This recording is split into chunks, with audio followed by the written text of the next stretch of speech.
श्री छत्रपती शाहू महाराज जयंती निमित्त आयोजित केलेलं खरसुंडीकरांचं मैदान आणि या मैदानातला शेवटचा सेमी 7 पळतोय। शेवटचा या ठिकाणी मान कुणाच्या नशिबी कोण होतोय? फायनलला पात्र 8 जणात लढा चालू आहे, परंतु एकच या ठिकाणी फायनलला पात्र होणार आहे।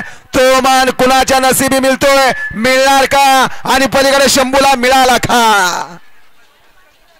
पुन्हा एकदा एक नवीन चेहरा मिळाला का?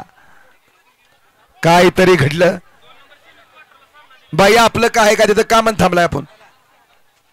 बोलो बाया।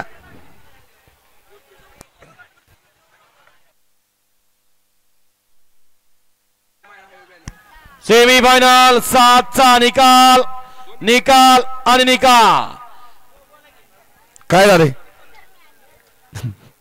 लागले परत बघायला सुमित तात्या। सेमीफायनल 7 निकाल तास क्रमांक 6 वर नोंदली गाडी श्री खंडोबा प्रसन्न कुमारी सानिया विठ्ठल वाघमोडे उपसरपंच धंजेवाडी। ही गाडी फायनल गाडी पातळली आणि क्वार्टर फायनल गाडी पातळली तास क्रमांक 4 वर नोंदली गाडी गारवा ढाबा गाडी। ही गाडी क्वार्टर फायनल पातळली। दोन्ही बैलगाडी मालकांचं चालकांचं हार्दिक अभिनंदन। सुंदर अशी गाडी पाहिली, आदत किंग शंभू पाहला, गाडी या ठिकाणी फायनलला पात्र।